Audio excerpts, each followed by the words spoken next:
ప్రభుత్వాన్ని తగిన విధంగా దానికి బుద్ధి చెప్పాలి అనటంలో కూడా మరొక అభిప్రాయం లేదు.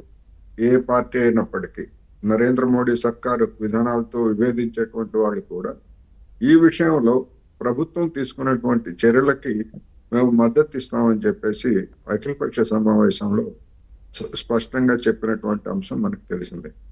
అందువలన ఏం చేస్తారు, ఏమి చేస్తే ఎలాంటి పరిణామాలు పర్యవసానంలో వస్తాయి అనేటువంటిది మన విధాన నిర్ణేతలు గత 22వ తారీఖున జరిగినటువంటిది ఇవాళ 1వ తారీఖు, ఇన్ని రోజుల నుంచి కూడా అదే విధమైనటువంటి తర్జన భర్జనతోటి మన విధాన నిర్ణేతలు ఉన్నారు.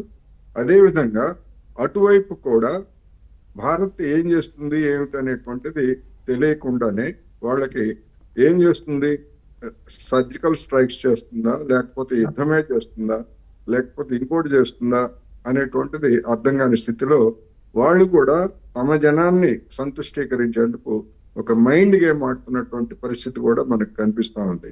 24 గంటల నుంచి 36 గంటల లోపల మా మీద యుద్ధం చేయడానికి భారత్ సిద్ధంగా ఉంది, ఏర్పాట్లు చేసుకుని నుంచి అవ్వటం కూడా దానిలో భాగమే. అందువలన ఏం జరుగుతుంది ఏమిటి అనేటువంటిది మనం టీవీ చర్చల్లో మన అభిప్రాయాలు పైకి కనిపిస్తున్నటువంటి వాటి మీద మన అభిప్రాయాలు చెప్పగలం తప్ప ఏం జరుగుతుంది ఏమిటనేటువంటిది మనం ఊహించలేము. అందుకని మన దళాలు కూడా సర్వసన్నద్ధంగా అవసరమైనటువంటి ఏర్పాట్లు ఉన్నాయి అనేటువంటిది మనకి స్పష్టం. మన బలం ఏంటో తెలుసు, ఎదుటివాడి బలహీనత కూడా ఏమిటో తెలుసు అనేది మనకు తెలిసిందే. అందువల్ల ఇప్పుడు యావత్ దేశం ముందు ఉన్నటువంటి ఆసక్తికరమైనటువంటి అంశం మన దళాలు ఏం చేయబోతున్నాయి, మన ప్రభుత్వం ఏం చేయబోతా ఉంది అనేది ఒకటి. అయితే ఇక్కడ ఈ మన దళాలకు సంపూర్ణమైనటువంటి స్వేచ్ఛను ఇచ్చామని చెప్పేసి నరేంద్ర మోడీ గారు ఒక ప్రకటన చేశారు. సంపూర్ణమైనటువంటి స్వేచ్ఛ అంటే ఏమిటి అనేటువంటి సమస్య వస్తుంది. ఇక్కడ యుద్ధం చేయడానికి ఒకవేళ మిలిటరీ యుద్ధం చేయడానికి నిర్ణయించుకుంటే ప్రభుత్వ అంగీకారంతో లేకుండా వాళ్ళే చేసేస్తారా? చేయరు కదా.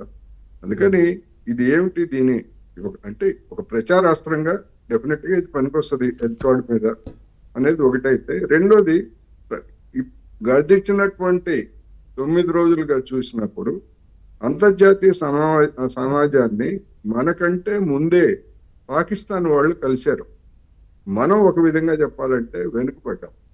ఇప్పుడు P5 దేశాలతోటి మన విదేశాంగ శాఖ మంత్రి కావచ్చు లేదా ఇతర అధికారులు కావచ్చు చర్చలు జరపడం, లేకపోతే వాళ్ళకి పరిస్థితిని వివరించడం అనే దానిలో కొంతమేరకు మనం వెనుకబడ్డాం. అందువలన ఇప్పటికైనా ఏం కొంపలే మునిగిపోలేదు. ఇప్పటికైనా కానీ ప్రపంచ ప్రజాభిప్రాయాన్ని, అదేవిధంగా వివిధ దేశాల్లో ఉగ్రవాదానికి వ్యతిరేకమైనటువంటి వైఖరి ఉన్నటువంటి శక్తులన్నింటినీ కూడా కూడగట్టడం ద్వారా దౌత్యపరంగా ఐక్యరాజ్య సమితి భద్రతా మండలి ద్వారా పాకిస్తాన్ మీద మరొక వైపు నుంచి కూడా ఒత్తిడి తీసుకురావాల్సినటువంటి అవసరం ఉందనేది నేను ఈ సందర్భంగా చెప్పదలుచుకున్నాను. అంటే ఇప్పుడు ఓకే, ఇతర దేశాలతో మీరు సయోధ్య కుదుర్చుకోండి అని చెప్తున్న దేశాలు ఉన్నప్పటికీ ఆ రకంగా పరిస్థితులు ఉండకూడదనేది కదా.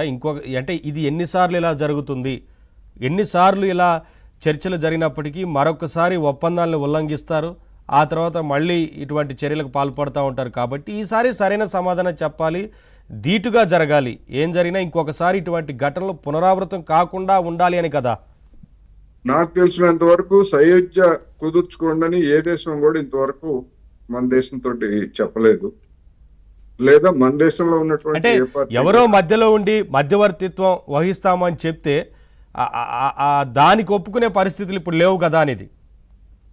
అందుకు ఎవరు ముందుకు కూడా రావట్లేదు. నేను చెప్తుంది అదే, అందుకు ముందుకు కూడా రావట్లేదు. ఇది సయోధ్య కుదుర్చుకునే సమయమో లేదా మధ్యవర్తిత్వం వహించే సమయమో కాదు కదా. దేశ ప్రజలందరూ కోరుకుంటోంది సరైన సమాధానం చెప్పాలి, ధీటుగా బదిలివ్వాలని కదా. నవీన్ గారు నేను చెప్తుంది అదే, అటువంటి పరిస్థితి తలెత్తలేదు ఇంతవరకు అంటున్నా. మధ్యవర్తిత్వం వహిస్తామని వచ్చిన వాళ్ళు కానీ, లేదా మధ్యవర్తిత్వం వహించండి అని అటు పాకిస్తాన్ వైపు నుంచి కానీ లేదా మన వైపు నుంచి కానీ ఆ విధంగా కోరినట్టుగా ఇంతవరకు ఎక్కడ ఎలాంటి సమాచారం లేదు. డొనాల్డ్ ట్రంప్ ఏం ప్రకటించాడు, ఇవాళ మార్క్ రూబియో టోన్ మార్చి మీకు మద్దతు ఇస్తున్నాం. ఏం మద్దతు?